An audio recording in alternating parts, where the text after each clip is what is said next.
ድምጽ እኮ ምን ቀንሰው አሁን የገባችሁ ሰዎች ሀቢብቲ ወዬ ሀቢብቲ ወይ ቀናይ የሀቢብቲ አይ ድምጽ ሉ ወዬ ሉስ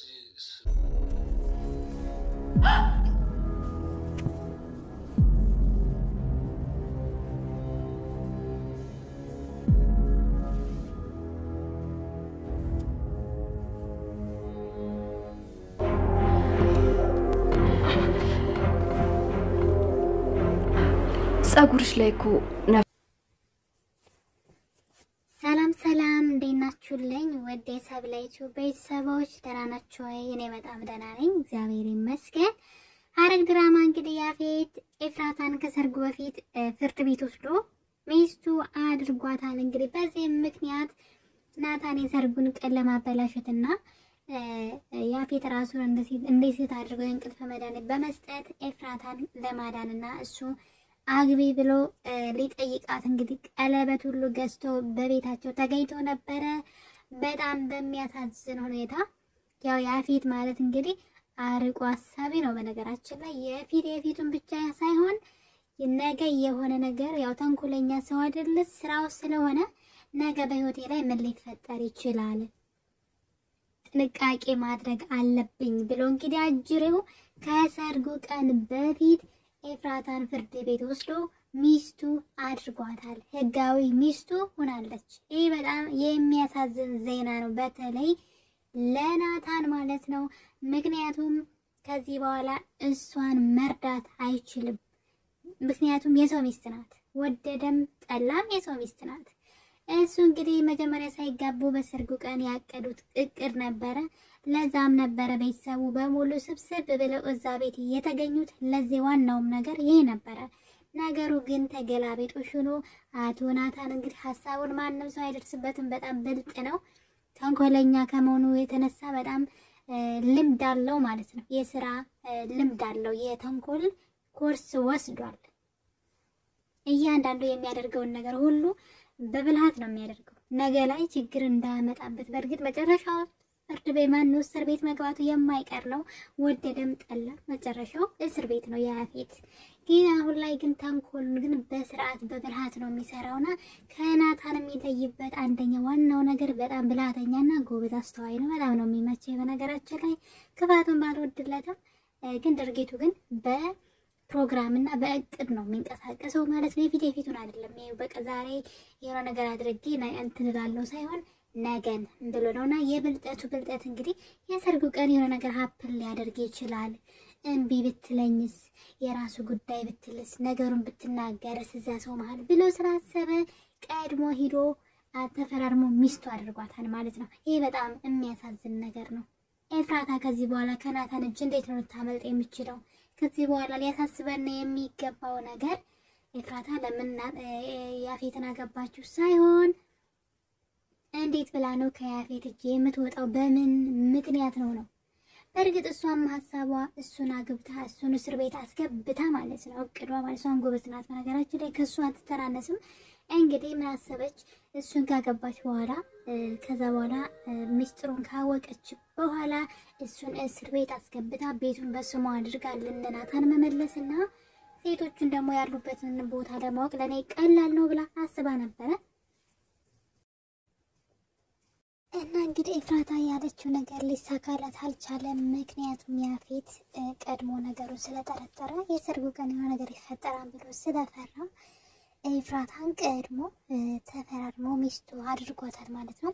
በዚህም እንግዲህ ናታን ያቀደው እቅድ እንዲሁም ሁሉም ተሰብስቦ በተለይ ይሄ ሀሳብ እቅድ የቤዛ ነው። እንደምታውቁት ቤዛ አሁን ላይ ተቀይራ ጥሩ ሰው ሆናለች።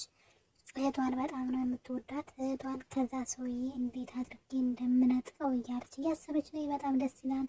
የእሷ ለውጥ በጣም ትልቅ ነገር ነው፣ በተለይ ለኤፍራታ ማለት ነው። እና እንግዲህ ምን ተፈጠረ መሰላችሁ?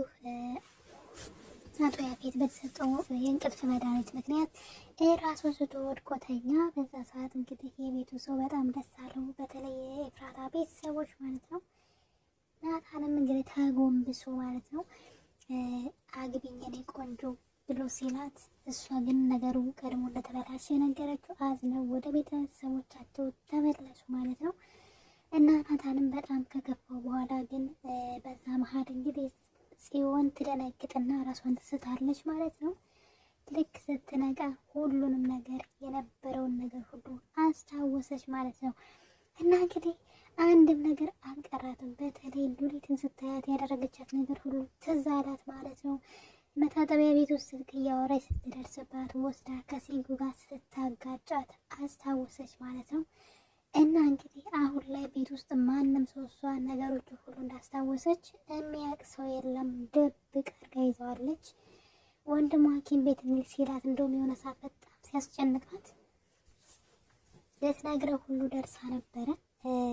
ሉሊትን እንግዲህ እሷ የምትፈልገው ሉሊት እየፈራቻት እንድትኖርና እያስተሳቀቀች እንድትኖር ነው የምትፈልገው። እንዳወቀችው ጋር በሰላም እንድትኖር አልፈለገችም ማለት ነው። በጣም ደግሞ የከፋት ኤፍራታ ላይ ያደረገችው ነገር ነው። ምክንያቱም ብዙ ነገር አቅደው ልትረዳት ያሉትን ነገሮች አብረው ሊሰሩ ሚስጥሯን ከነገረቻት በኋላ ኤፍራታ ግን ማናት ጽዮን ግን ወዲያው በደረሰባት አደጋ ምክንያት ነገሩ ሁሉ ረስታ ነበረ። ስለዚህ ያ ደግሞ ለኤፍራታ በጣም ከባድ ሆነ ማለት ነው። ማን ይርዳት? ማንም ሀሳቧን የሚረዳት የለም ማለት ነው። ስለዚህ በዛ ምክንያት በጣም እያለቀሰች ባደረገችው ነገር በሆነባት ነገር በጣም ተቆጭታለች እና አሁንም አረፍድም ከጎንሽ እሆናለሁ ያለች ነበረ። እንግዲህ ጽዮን ሁሉንም ነገር አስታውሳለች፣ ግን ነገሩን ለራሷ ሚስጥር አድርጋ ይዘዋለች ማለት ነው። እና እንግዲህ የኔ ቤተሰቦች በዚህ መሀል ምን ተፈጠረ መሰላችሁ? ናታን እህቱን ሐኪም ቤት ይዤሽ እሄዳለሁ እያለ እየጠየቃት እምቢ ብለው እንግዲህ ሁለቱም እየተሯሯጡ ወደ ታች ወደ ሳሎን ቤት ይወርዳሉ ማለት ነው። እዛ እንግዲህ ጽዮንም ቤዛም ጽዮንን ቆጣ ብላ ለምንድነው ወንድምሽን የምታሰቃየው አንቺ ልጅ ምናምን አለቻት። እንግዲህ እዛ ደስ የሚል ትዕይንት ነበራቸው ከሉሊትም ጋር ምናምን ቤተሰብ መስለው በጣም ደስ ይሉ ነበር። ግን ድንገት ግን ሉሊት አይኗን ወደ በሩ ትጥልና በጣም ትደነግጣለች ማለት ነው። ከሁሉም ማለት ሁላቸውም ወደ በሩ ሲመለከቱ የሆነ በጣም የሚያስፈራ ነገር እንዳዩ ያስታውቃል ማለት ነው። ምን ተፈጥሮ ይሆን? እውነት እኔ ግን ምን እንደሚመስለኝ ታውቃላችሁ? ምናልባት ናታን ወደ ቤታቸው ማነው የኤፍራታን ያገባት ማለት ነው። ያው ያፌት ስሙ ብዙ ጊዜ አያዘኝም። ያፌት ወደ ቤት ተመልሶ ይሆን ወደ እነሱ ቤት? ምናልባት ፖሊስ ይዞ የመጣ መሰለኝ። በነገራችን ላይ እኔ የሚመስለኝ እንደዛ ነው እንግዲህ። ምክንያቱም እዛ ጋር መጠጥ ውስጥ መድኃኒት ጨምረው ስለሰጡት ፖሊስ ልኮባቸው እንዳይሆን ብዬ በጣም እየፈራሁ ነው። ምን ተፈጥሮ ይሆን? በጣም የሚያስፈራ ነገር ነው። ወይስ ደግሞ የናታን ቤተሰቦች ወደ ሀገራቸው ተመለሱ? ምክንያቱም እዛ ቤት በጣም ብዙ ጉዶች አሉ። እሱም እንግዲህ በቤተሰቦቻቸው ምክንያት ማለት ነው። ጽዮን የያፌት እህት ናት ማለት ነው። ጽዮን እህቱ ናት። እንዴት ብላ እህቱ እንደሆነች በጣም በሚያስገርም ሁኔታ ማለት ነው። የያፌት እህት ናት። ይህ ሚስጥር እንግዲህ በቅርቡ መፈንዳቱ አይቀርም። ናታንም ሌሎቹ ቤተሰቦች ይህን ነገር ባያውቁም ማለት ነው። እና እንግዲህ የኔ ተወዳጆች የነ ኤፍራታ እቅድ አልተሳካም። በተለይ የናታንና የቤዛ እቅዳቸው አልተሳካላቸውም ማለት ነው። ያፌት ቀድሟቸዋል ማለት ነው ነገሮችን ሁሉ እና በጣም ነው የሚያስጠላው። እንግዲህ ያላት አማራጭ የእሱ ሚስት ሆና መቆየት ግዴታዋ ነው ማለት ነው። እሱን በህግ እስከምታስይዘው ድረስ ማለት ነው። ምክንያቱም ሔዋን ፖሊስ እንደሆነች ማንም ሰው አያውቅም ማለት ነው። ከኤፍራታ ውጪ አንድም ሰው ስለ እሷ ፖሊስነት የሚያውቅ የለም። ለዛም ነው እንግዲህ ያፌትም ደግሞ እዛ እንድትገባ እየፈለገው ማለት ነው። እሷም ደግሞ እዛ ያለውን ነገር ለማጣራት እዛ ቦታ መግባት ፈልጋለች በራሷ ፍቃድ ማለት ነው። እና እንግዲህ ከእሷ ጋር ተባብረው ምክንያቱም ሁለቱ አብረው እየሰሩ ስለሆነ ተባብረው ምናልባት ያፌትን ለፍርድ ካቀረቡት ነው እንጂ ያለው ነገር ተስፋ የሚያስቆርጥ ነው። ኦልሬዲ ሚስቱ ሆናለች። በጣም ያሳዝናል፣ በጣም ያስጠላል። የሱ ሚስት መሆኗ ማለት ነው። እንግዲህ በመረጃው እንዳስፈራራት ታውቆ እንድትፈታው ካልሆነ በስተቀር አሁንም የሱ ሚስት መሆኗ የማይቀርላት ነው። አልፈታሽም ካላት መብቱ ስለሆነ ማለት ነው። እና እንግዲህ ኤፍራታ ወጥመድ ውስጥ ገብታለች ማለት ነው። እንደዚህ ባይሆን መልካም ነበረ። እኔ ከዚህ ሁሉ ነገር በጣም ያስደነገጠኝ ግን እነ ቤዛ ቤት ማን ነው የመጣው? የኔ ጥያቄ ነው። እነ ቤዛ ቤት ማን ነው የመጣው? ምንድነው ያዩት? በጣም የሚያስደነግጥ ነገርና የሚያስፈራ ነገር ነው እንዳዩ ያየ ነው ማለት ነው። እና እንግዲህ ያፌት ፖሊስ ልቆባቸው እንዳይሆን እያልኩኝ ነው እኔ። ምክንያቱም ውሃ ውስጥ ምን ጨምረው እንደሰጡት ስላወቀው በዛ ምክንያት እንዳያሳስራቸው እየፈራሁኝ ነው የኔ ቤተሰቦች። እናንተስ ምን ይመስላችኋል? ግምታችሁን ሀሳባችሁን ኮሜንት ላይ አስቀምጡ። ይህን ቪዲዮ ስንጀምሩ ደግሞ በላይክ ጀምሩ የኔ ተወዳጆች። ለድምጼ በጣም ይቅርታ፣ ሌሊት ስለሆነ ሰው ስለተኛ ሰው እንዳረብሽ ብዬ ነው። ለቤቴ ደግሞ አዲስ የሆናችሁ ሰብስክራይብ በማድረግ አበረታቱኝ። እወዳችኋለሁኝ። ሰላም ፍቅር ለሁላችሁም፣ ለሀገራችን ለኢትዮጵያ ይሁን። መልካም ምሽት።